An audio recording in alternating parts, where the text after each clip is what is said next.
All right, welcome to this explainer. Today, we're taking our data security from incredibly vulnerable to absolutely invincible. We're drawing from a really brilliant breakdown by cybersecurity professional Yusuf DM, and we're going to look at how to completely transform our approach to protecting our information. Because, let's face it, we live in a hyper-connected world. The reality is that our personal photos, our financial records, our most sensitive business documents, they're all potential targets for cyber threats. It's a reality we literally cannot afford to ignore anymore. But the good news is, it's also a reality that we have the power to prepare for and actively defend against. You know, what really struck me about Yusuf's approach is this idea right here. Data protection isn't a one-time setup. It's an ongoing mindset. We have got to stop treating security like a software update that we just click install on, forget about entirely, and assume we're safe forever. Instead, we have to view it as a daily, active habit. We have to be active participants in our own security. So, to build this unbreakable digital fortress, we'll be moving through 5 key stages. Number 1, the data protection mindset. 2, the core foundation, which is the CIA triad. 3, gatekeepers, covering authentication and authorization.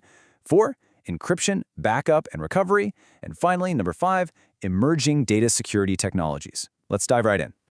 Okay, Section 1, the data protection mindset. Moving beyond the setup is absolutely crucial because it builds the baseline for everything else we're going to discuss today.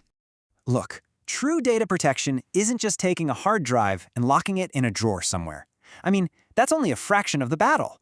If you want your digital fortress to be genuinely strong, you have to actively safeguard information from unauthorized access or tampering while it's just sitting there stored, sure, but also while it's being transmitted across networks and even while it is actively open on your screen.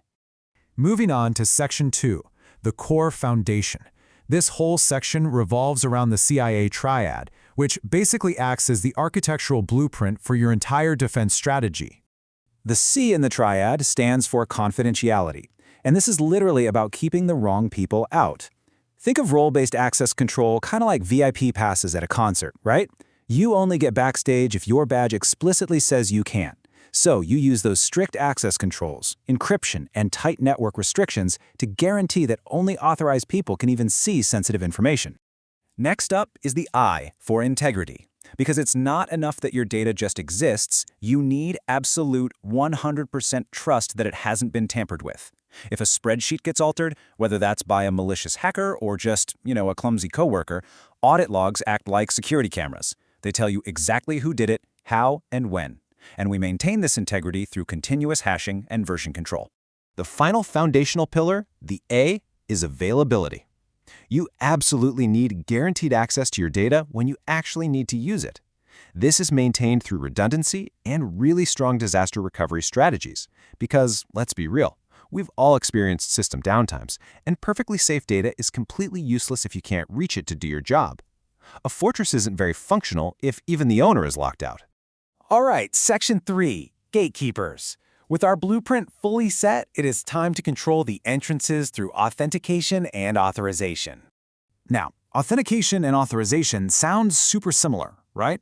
But they do entirely different jobs.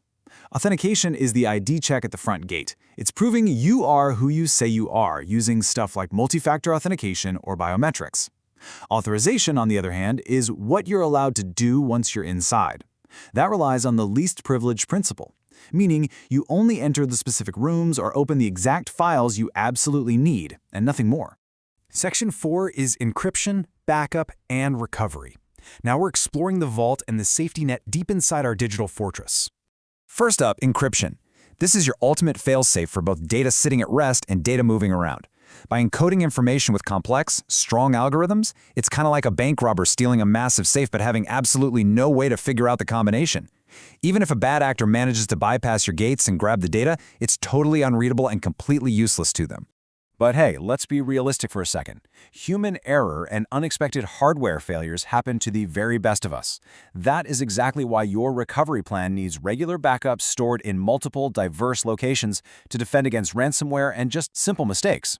And this is absolutely crucial. You have to actually test your recovery plans before a crisis hits. You need to guarantee you can always restore that critical data and maintain your peace of mind. Section 5, emerging data security technologies. These are your futuristic fortress upgrades that are fundamentally changing the game. First is zero trust architecture. So we are completely throwing out that old idea of trust but verify. Zero trust assumes every single request is a potential threat, regardless of whether the user is sitting inside or outside the network perimeter. Imagine your digital fortress no longer just has a moat around the outside, but it actually has a heavily armed guard at every single internal door, constantly rechecking your ID and making you earn that trust every single step of the way. Next, we've got blockchain. This provides secure, decentralized, and immutable data storage. Basically, once a record is written onto the blockchain's ledger, it is locked in forever, requiring wider network consensus to ever change it. It's literally the ultimate tool for transparency and tamper-proof auditing. And finally, artificial intelligence and machine learning. Now, AI isn't just for generating funny images anymore. Here, it acts as a tireless, incredibly brilliant digital bouncer. It analyzes massive amounts of data in real time to proactively predict and stop anomalies before a breach even has a chance to happen. It completely flips security from being reactive to predictive. So, pulling this whole shebang together requires a harmonious balance of three things: technology, processes, and people, because data protection is a continuous journey.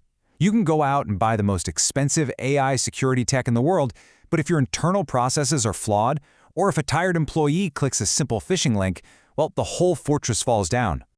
So, I'll leave you with Yusuf Challenge. What is the one active habit you rely on today to stay secure? If a hacker bypassed your gates right now, would your fortress hold up, or would it collapse like a house of cards? Take a look at your own daily routine and decide which of these fixes you need to build today to ensure your data stays completely invincible. Thanks for joining me on this one.